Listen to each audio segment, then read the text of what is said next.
ಬಂಧುಗಳೇ, ಇವತ್ತು ನಾನು ಹೇಳಿದೆ, ನೀವು ವಿನ್ ಆದವರಲ್ಲ, ಗೆದ್ದವರಲ್ಲ, ನೀವು ಆಯ್ಕೆ ಆದವರು.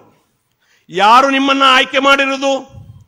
ನಿಮ್ಮ ಕ್ಷೇತ್ರದ, ನಿಮ್ಮ ವಾರ್ಡ್ನ ಮತದಾರರು ನಿಮಗೆ ಮತ ಕೊಟ್ಟ ಕಾರಣ ನೀವು ಗ್ರಾಮ ಪಂಚಾಯಿತಿ ಸದಸ್ಯರಾಗಿದ್ದಾರೆ ಅನ್ನೋದನ್ನ ಜವಾಬ್ದಾರಿಯನ್ನು ನೀವು ಅರ್ಥಕೊಳ್ಬೇಕು. ಪ್ರಜಾಪ್ರಭುತ್ವ ವ್ಯವಸ್ಥೆಯಲ್ಲಿ ಮತದಾರರು, ಜನರು ಇಂಪಾರ್ಟೆಂಟೇ ಹೊರತು ಅಧಿಕಾರ ನಡೆಸುವವರಲ್ಲ. ನಿಮಗೆ ಇಚ್ಛೆ ಬಂದಂತೆ ಅಧಿಕಾರ ನಡೆಸುವುದಲ್ಲ. ಜನರ ನಾಡಿ ಮಿಡಿತವನ್ನು ಅರಿಬೇಕು, ಜನರ ಸಮಸ್ಯೆಗಳನ್ನು ಅರಿಬೇಕು. ಜನರು ನಿಮ್ಮ ಬಾಗಿಲಿಗೆ ಬರುವುದಲ್ಲ, ನೀವು ಜನರ ಬಾಗಿಲಿಗೆ ಹೋಗಬೇಕು. ನಿಮ್ಮನ್ನು ಆಯ್ಕೆ ಮಾಡಿದಂತಹ ಜನರ ಬಳಿಗೆ ನೀವು ಹೋಗಿ ಗ್ರಾಮ ಪಂಚಾಯಿತಿಯಲ್ಲಿ ಸಿಗುವಂತಹ ಸೌಲಭ್ಯಗಳು ಯಾರು ಅರ್ಹ ವ್ಯಕ್ತಿ ಇದ್ದಾರೆ ಎನ್ನುವುದನ್ನು ನೀವು ತಲುಪಿಸಬೇಕು.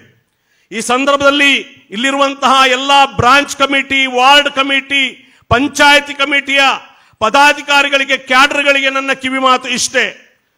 ನೀವು ಪಂಚಾಯಿತಿ ಚುನಾವಣೆಯಲ್ಲಿ ಗೆಲ್ಲಿಸಿ ಅಥವಾ ಆಯ್ಕೆ ಮಾಡಿಸಿ ಬಿಟ್ರೆ ನಿಮ್ಮ ಜವಾಬ್ದಾರಿ ಮುಗಿಲಿಲ್ಲ.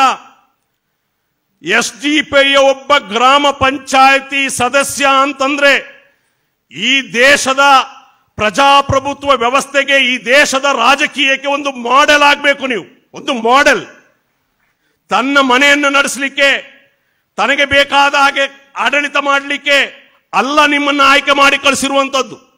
ನೀವು ಜನರ ನಾಯಕರಾಗಿ, ಜನಪರವಾಗಿ ಕೆಲಸ ಮಾಡಬೇಕಾದಂತಹ ಜವಾಬ್ದಾರಿ ಇದೆ ಅನ್ನೋದನ್ನ ನಿಮ್ಮ ಜವಾಬ್ದಾರಿಯನ್ನು ಅನ್ನಿಸ್ತೇನೆ.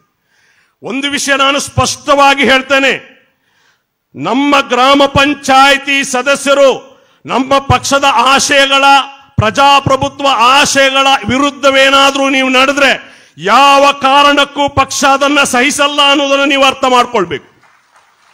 ಯಾವ ರೀತಿ ನೀವೇನಾದ್ರೂ ಭ್ರಷ್ಟಾಚಾರ ಮಾಡಿದ್ರೆ, ನೀವೇನಾದ್ರೂ ಪಕ್ಷ ವಿರೋಧ ಮಾಡಿದ್ರೆ, ನೀವು ಯಾರಾದ್ರೂ ಎಂಜಲ ಕಾಸಿಗೆ ಕೈಯೊಡ್ಡಿ ನಮ್ಮ ಪಕ್ಷದ ಸಿದ್ಧಾಂತಕ್ಕೆ ಅವಮಾನ ಮಾಡಿದ್ರೆ ನಿಮ್ಮ ಬಾಲವನ್ನು ಕಟ್ಟು ಮಾಡಲಿಕ್ಕೆ ನಮಗೆ ಗೊತ್ತಿದೆ ಅನ್ನುವ ಕಟು ಸತ್ಯವನ್ನು ನೀವು ಅರ್ಥ ಮಾಡ್ಕೊಳ್ಬೇಕು.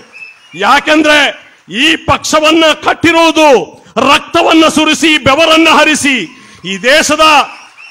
ಈ ದೇಶದ ಮೂಲೆ ಮೂಲೆಗೆ ಊಟ ಇಲ್ಲದೆ ರಾತ್ರಿ ಹಗಲು ಸಂಚರಿಸಿ ಈ ದೇಶದ ಪ್ರಜಾಪ್ರಭುತ್ವ ವ್ಯವಸ್ಥೆಯನ್ನು ಗಟ್ಟಿಗೊಳಿಸಲಿಕ್ಕೆ ಸಾವಿರಾರು ಕಾರ್ಯಕರ್ತರು ಇವತ್ತು ಕೆಲಸ ಮಾಡಿದ್ದಾರೆ.